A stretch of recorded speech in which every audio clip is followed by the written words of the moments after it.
आज के अमरीकी खदशात भी जो है वो इंटरनेशनल मैगजीन में आएंगे। मोहम्मद हुसैन साहब कैसे देखते हैं आज की डेवलपमेंट को, बिलखुसूस जो आज नेशनल असेंबली में हुआ, वज़ीर आज़म पाकिस्तान ने उसामा बिन लादेन को शहीद डिक्लेयर कर दिया। दूसरी तरफ अमरीकी खदशात आज भी अपनी जगह उसी तरह मौजूद है कि पाकिस्तान में जो है वो दहशतगर्दों के ठिकाने हैं, पाकिस्तान दहशतगर्दों को कहीं ना कहीं फैसिलिटेट करता है।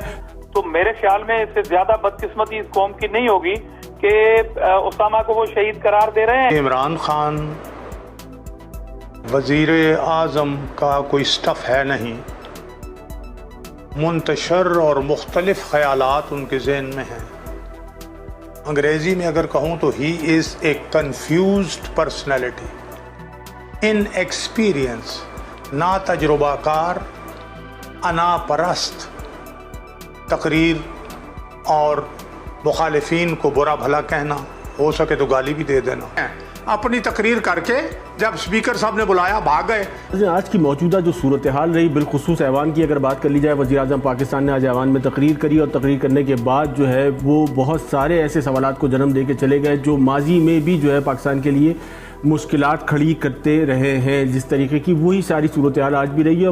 बेतहाशा इशूज़ ऐसे थे कि जिसमें यकीनन जो है वो मुकम्मल तौर पे कौम जो है वो कन्फ्यूजन का शिकार थी, जिसमें सबसे बड़ा मसला यहाँ जुमला जो पूरी इस वक्त दुनिया की स्क्रीन्स पर या दुनिया की जो रिपोर्ट्स हैं उसमें बहुत ज़्यादा हाईलाइट किया जा रहा है कि उसामा बिन लादेन को जो है वो शहीद करार दे दिया गया। ये वो कंट्रोवर्सीज थी जो आज दोबारा जन्म लिया है, जिन्होंने लेकिन पाकिस्तान की जो दाखिली और खारजी सूरत हाल है, ये जो आज की मौजूदा सूरत हाल में यकीनन ये सवालात जो है वो मज़ीद आप कह सकते हैं कि सियासी गेन और कैंपेन के लिए जो है वो मज़ीद अपना टाइम जो है वो यकीनन लेंगे। लेकिन पाकिस्तान की सूरत हाल जो है वो इंतहाई मखदूश नज़र आती है। बेतहाशा मुश्किलात का पाकिस्तान को जो है वो इस वक्त सामना है, ना सिर्फ दाखिली सतह पर बल्कि खारजी सतह पर भी मुताद्दिद ऐसे मसाइल हैं कि जिनका इस वक्त पाकिस्तान को सामना है। लेकिन हल तलब है, सियासी इस्तेकाम कहीं नहीं नज़र आता है। वही इशूज़ हैं, उसी पर कंट्रोवर्सीज़ हैं। पाकिस्तान के हालात जो है वो बद से बदतर होते चले जा रहे हैं। पहली बात तो मैं ये अर्ज़ करूँगा और नहायत अदब से अर्ज़ करूँगा कि इमरान खान वज़ीर आज़म का कोई स्टफ़ है नहीं, मुंतशर और मुख्तलिफ ख़यालात उनके ज़हन में हैं। अंग्रेज़ी में अगर कहूँ तो he is a confused personality, inexperience, ना तजुर्बाकार, अनापरस्त, तकरीर और मुखालिफिन को बुरा भला कहना, हो सके तो गाली भी दे देना और अपना बुत बनाकर पूजना। लेकिन आज तो उन्होंने कहा किसी किस्म की कंफ्यूजन नहीं थी। देखिए, अगर एक आदमी पहले दिन से गलत कदम उठाए और फिर कहे कि मैं ठीक हूँ, ये वही हस्ती है ना जिन्होंने कहा कि यू टर्न, हर बड़ा लीडर यू टर्न लेता है। यानी जो आदमी ये भी कहे कि यू टर्न बड़ा लीडर लेता है, उसके बगैर बड़ा लीडर ही नहीं बनता, आप उसके बारे में क्या कहेंगे? जो इस कौम को ये कहे कि मैं रियासत मदीना बनाऊंगा और एहतसाब मुझसे शुरू करें और एहतसाब से भाग रहा हो, 7 साल से तो वो फॉरेन फंडिंग केस से भाग रहे हैं, हेलीकॉप्टर केस से भाग रहे हैं, अपने लोगों का मालम जब्बा का रेफरेंस वो फाइल नहीं हो रहा, BRT का जो पेशावर मेट्रो है उसका रेफरेंस वो कोई परवाह नहीं है। गंदम के स्कैंडल को अलग कर दिया, चीनी के स्कैंडल जो है उसको फैला के इतना फैलाया और जो बड़े मुजरिम हैं उनको बाहर भेज दिया। दवाइयाँ जो ममनुआ दवाइयाँ हैं इंडिया से एक्सपोर्ट इंपोर्ट हो गई, कोई परवाह नहीं है। दवाइयों की कीमतें 3 गुना बढ़ गई, कोई परवाह नहीं है। अपनी तकरीर करके जब स्पीकर साहब ने बुलाया भाग गए। कौम जिंदगी और मौत के मसले से दो चार है। खारजा पॉलिसी के हवाले से जो है वज़ीर आज़म बहुत ज़्यादा मुतमईन नज़र आए, जबकि सूरत हाल आपके सामने है कि वज़ीर आज़म की जानिब से, वज़ीर ख़ारजा की जानिब से मुतअद्दिद बार ये ख़दशात ज़ाहिर किए गए हैं कि भारत जो है वो किसी फ़्लैग ऑपरेशन के इंतज़ार में है ये, और भारत की जानिब से मुसलसल इश्तियाल अंगेज़ी आपको LOC भी नज़र आती है। कश्मीर का मसला आपके मुकम्मल तौर पर सामने है कि कश्मीर के लिए जो है वो आप कह सकते हैं कि कुल पढ़ लिए गए।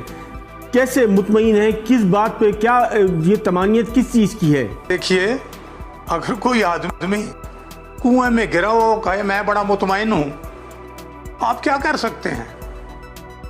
कोई आदमी बेलिबास हो और वो कहे मैं तो बिल्कुल ढका हुआ हूँ, बिल्कुल मैं तो सातिर हूँ, लिबास पहना हुआ है, तो आप क्या बिगाड़ सकते हैं उसका?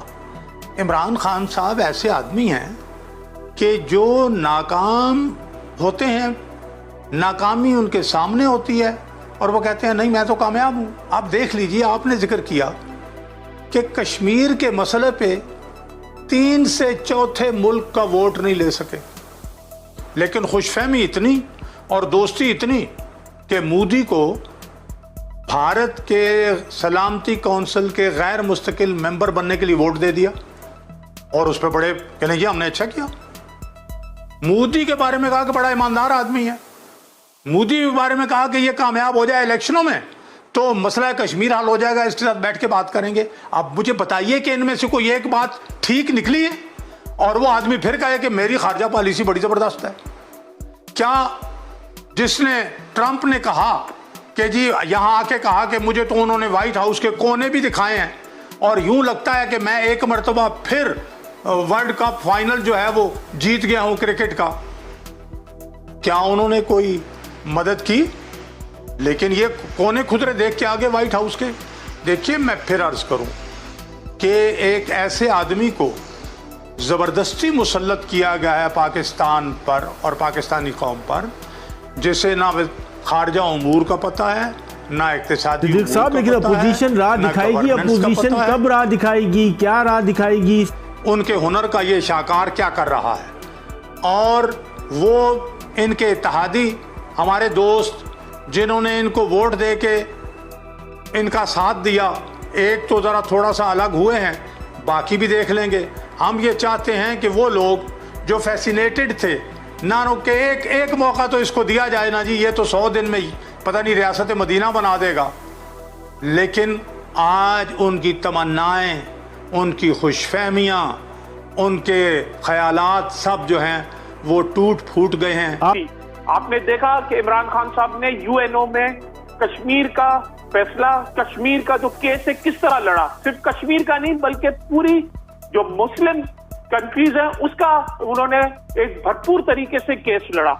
नतीजा क्या निकला? कभी ऐसी मिसाल नहीं मिलेगा कि जिस तरह उन्होंने यूएनओ में एक बेहतरीन तकरीर करके अभी तो वजीर आजम इमरान खान दावा करते थे कि कश्मीर के सफीर वो खुद हैं, वो कश्मीर कहाँ है? आज भी अमेरिका ने आप पे वही इल्जाम लगाया है कि आज भी जो है वो दहशतगर्दों की पनाहगाहें जो है वो पाकिस्तान में मौजूद है। दफ्तर खारजा उसकी तरदीद करता नजर आ रहा है। हालात में क्या तब्दीली आई है? वो कौन सी सिफारतकारी है जिसपे वजीर आजम मुतमईन है? आज के अमरीकी खदशात भी जो है वो इंटरनेशनल मैगजीन में आएंगे। मोहम्मद हुसैन साहब क्या कैसे देखते हैं आज की डेवलपमेंट को, बिलखुसूस जो आज नेशनल असेंबली में हुआ, वजीर आजम पाकिस्तान ने उसामा बिन लादेन को शहीद डिक्लेयर कर दिया, दूसरी तरफ अमरीकी खदशात आज भी अपनी जगह उसी तरह मौजूद है कि पाकिस्तान में जो है वो दहशतगर्दों के ठिकाने हैं, पाकिस्तान दहशतगर्दों को कहीं ना कहीं फैसिलिटेट करता है, सूरत हाल में कोई तब्दीली नहीं आई है। देखिए मंसूर साहब, पाकिस्तान की आवाम का ये मसला है ही नहीं कि अगर इमरान खान ने उसामा बिन लादेन को शहीद बोल दिया या क्या बोल दिया। हमारी आवाम का मसला पीने का पानी चाहिए, हमारी आवाम को लोड शेडिंग से निजात चाहिए, हमारी आवाम को ट्रांसपोर्ट चाहिए, हमारी आवाम को गंदे पानी की निकासी के लिए पैसे चाहिए। बिल्कुल ठीक कह रहे हैं आप मंसूर साहब। उस शहर को 150 अरब रुपए ना मिले हों, ये है हमारा मसला। ये हमारा मसला नहीं है उसामा बिन लादेन को शहीद बोल दिया या मुर्दा बोल दिया, कोई हमारा मसला नहीं है। आतिश जामरा साहब कैसे देखते हैं आज की मौजूदा सूरत हाल को? यकीनन सियासत, मईशत, रियासत सब अपनी जगह जो है वो मखदूश हालात से गुजर रहे हैं और दूसरी तरफ हम देखते हैं कि वजीर जो आपकी सिफारतकारी है उसको जो है सराहा जा रहा है। बिस्मिल्लाहिर्रहमानिर्रहीम। देखें जी, इन सारी चीजों से अगर कोई मुतमिन है तो पाकिस्तान के अवाम मुतमिन नहीं है, सिर्फ वजीर आजम की जात और उनके चंद रुफका जो है वो मुतमिन है। आतिश जामरा साहब, ये खारजा पॉलिसी पे इस हद तक जो है वो इत्मीनान का इजहार किया गया, सूरत हाल तो बिल्कुल मुख्तलिफ नजर आती है। कश्मीर जो है वो आपके हाथ से निकला हुआ नजर आता है, आज भी अमेरिका जो है वो आप पे इल्जाम लगाता हुआ नजर आ रहा है। आप कह रहे हैं कि आपकी खारजा पॉलिसी जो है वो बहुत बेहतर है। खारजा पॉलिसी, अगर खारजा पॉलिसी पर वजीर आजम इत्मीनान का इजहार कर रहे हैं तो मेरे ख्याल में इससे ज्यादा बदकिस्मती इस कौम की नहीं होगी कि उसामा को वो शहीद करार दे रहे हैं मगर अपने सूबे के किसी चीफ मिनिस्टर को डिक्टेटर करार दे रहे हैं। कश्मीर के हवाले से पाकिस्तान की तारीख में ये सूरत हाल नहीं गुजरी और पैनिक से कश्मीरी अवाम नहीं गुजरे जितना इस हुकूमत में गुजरे। आप उनके लिए ख्वाहिशमंद थे कि मोदी जो है वो इक़्तिदार में आएंगे तो कश्मीर का मसला हल कर लेंगे। आपकी नजर में शायद आपके नुक्ता नजर के मुताबिक कश्मीर का मसला एज इट इज ऐसे ही हल हुआ जिस तरह आप ख्वाहिश